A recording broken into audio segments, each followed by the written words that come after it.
Earlier this month, former Senator and presidential hopeful John Edwards dressed sharply and smiled for his, but other high-profile mugs haven't been so picture-perfect. CBS News correspondent Betty Nguyen has this report.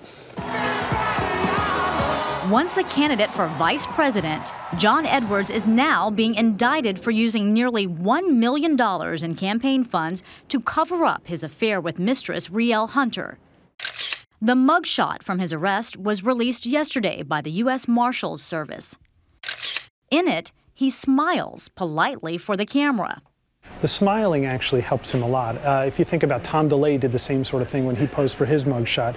It's a good political move. You want to look basically like you have 100 times before when you've posed for photos. So while the charges against Edwards may be shocking, in the annals of famous mugshots, his is pretty boring. We're so fascinated with mugshots of celebrities because they represent the glitz and glam, the ultimate lifestyle in the United States.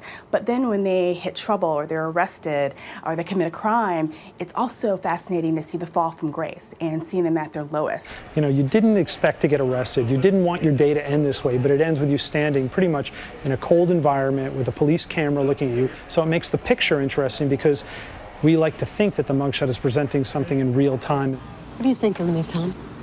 One of the most famous examples is model and actor Nick Nolte, arrested for driving under the influence in 2002. Nick Nolte went from being one of the sexiest men alive 10 years before this mugshot was taken to looking like this crazy, wild, homeless man. It's like, what happened? He was the sexiest man alive. You look at that picture and you know exactly why that guy was brought to a sheriff's department to pose for that mugshot. You think about people like Lindsay Lohan. Now those get boring after a while, or Paris Hilton, it gets boring because it's just one after the other after the other. My all-time favorite mugshot has to be Hugh Grant, because you just see that he was not expecting to get caught. He is so embarrassed. And the world was asking, you're dating Elizabeth Hurley. Why the heck are you trolling the streets for a prostitute named Divine Brown? People like, you know, old-time child stars. What you talking about, Willis? Maybe when he was alive, Gary Coleman, who posed for a mugshot. People who you said, I grew up with that person, and wow, look at where they are right now.